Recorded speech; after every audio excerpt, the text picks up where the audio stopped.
Alors, hier on a parlé de... On a commencé à parler du Nyan de laisser quelque chose à manger sur la table au moment de Birkat Hamazon.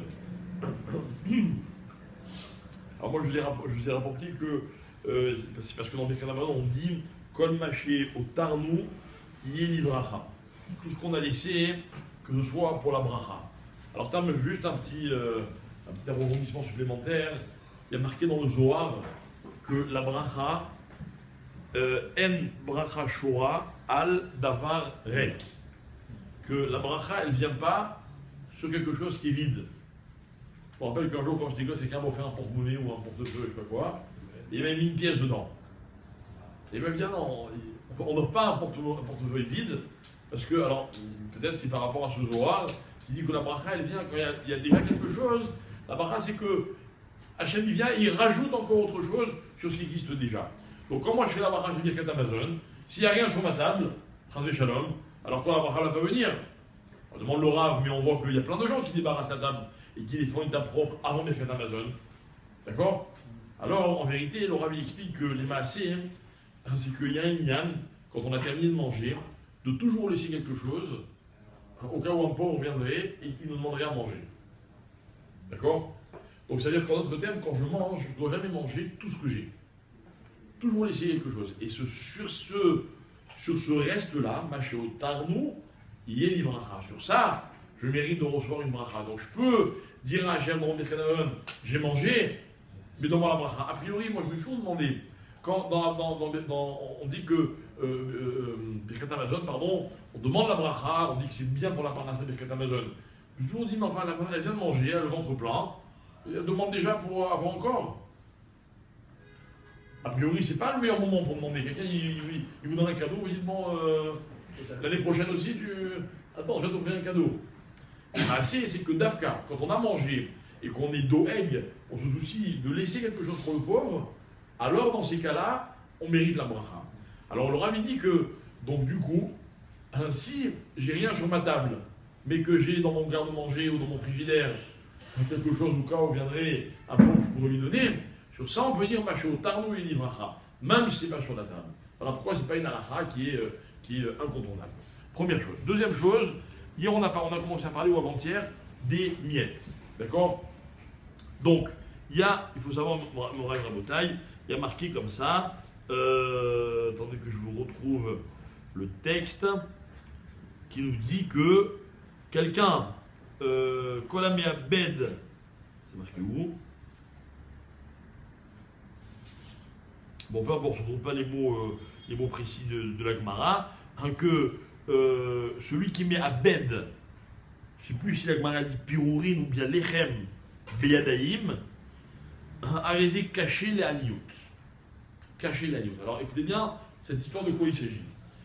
C'est-à-dire que la Gemara dit comme ça, quelqu'un qui détruit avec ses mains, volontairement, du pain, cacher les aniout, malheureusement, la aniout, la pauvreté, elle risque de s'abattre sur lui. D'accord? Alors sur ce texte-là, il y a plusieurs explications. Enfin, il y a plusieurs questions. Premièrement, de quelle quantité est-ce qu'on parle? Vada, il est coulé à la main d'après tout le monde. Si jamais il y a un kazaït, alors Bémet, c'est grave. D'accord? Rappelez-vous ce qu'on a étudié il n'y a pas longtemps. On a dit qu'on ne doit pas servir un plat. Imaginez quelqu'un, il vous tend son assiette, vous lui servez, et en dessous il y a du pain. Pourquoi on avait dit de peur de salir le pain? À cause de ça, le pain, il est plus mangeable. Personne ne va vouloir le manger parce que il n'est pas agréable. J'ai été mis à bed du pain béadaïm, Chazvé Shalom. D'accord? D'autres disent, c'est pas comme un kazaït, même des miettes de pain. De pain? Qu'est-ce que je fais avec des miettes de pain? Alors, il y a plusieurs avis, qu'est-ce que je dois faire avec des miettes de pain? Premièrement, il y en a qui disent qu'il faut le jeter dans un fleuve, dans une rivière où il y a des poissons. Je ne suis pas mis à bed. D'autres disent, non, même si je mets dans l'évier et je rince l'évier, et ça part dans les égouts, alors, ça c'est pas grave. Un jour ou l'autre, ça va arriver chez les poissons. D'accord?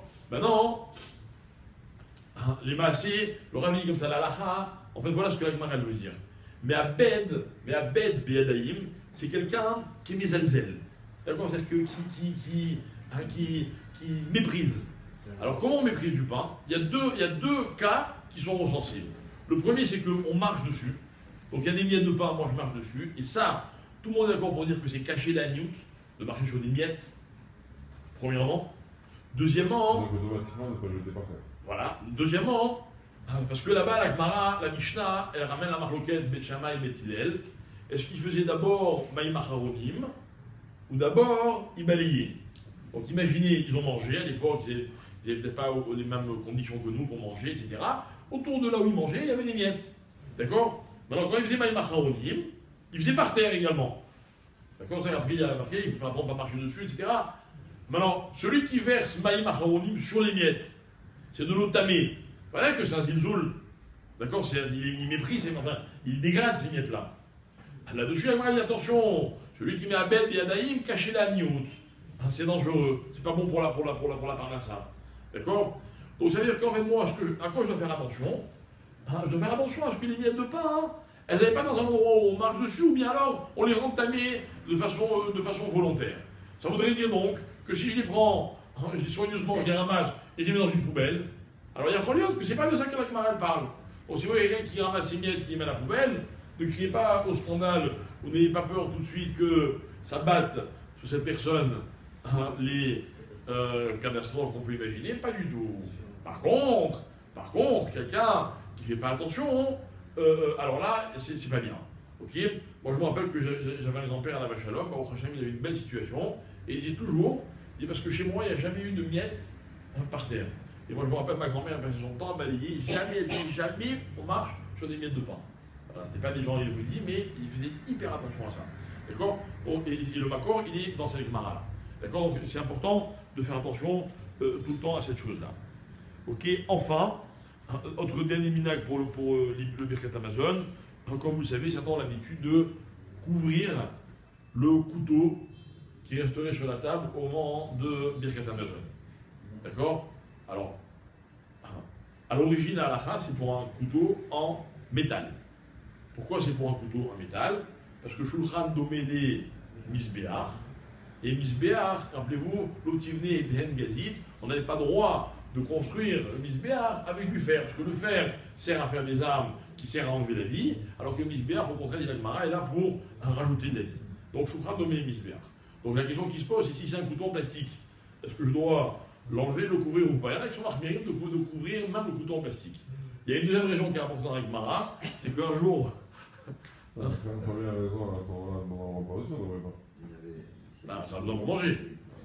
Non, parce que tu dis bonnet au Chalaïm. C'est pour ça. C'est la deuxième raison. Non, c'est ça aussi. Tu dis bonnet, donc la vignette du Misbéach, etc. La deuxième raison, c'est qu'un jour, la Gemara raconte qu'il y a quelqu'un qui faisait des kavanas avec beaucoup de kavanas, et quand il a dit bonnet au Chalaïm, il a demandé à Baruch qu'on reconstruise Jérusalem. Tout d'un coup, il a réalisé que Jérusalem était encore détruite. Il est tombé dans une dépression violente et très profonde. Il a pris un couteau et hop, il s'est écrasé Shalom, il s'est suicidé. Comme ça, le contact pareil. Il dit bon, donc il vaut mieux cacher les couteaux de façon à ce qu'on n'arrive pas à des situations aussi extrêmes. Mais maman, je me fourrage. Et d'ailleurs, là, après, les Khamim me demandent alors si c'est comme ça. Alors Shabbat, on peut laisser le couteau. Pourquoi? Parce que Shabbat, on ne peut pas construire le Beth Amikdash, on ne peut pas construire le Misbéach, donc il n'y a pas de l'Otivné et de Gazit.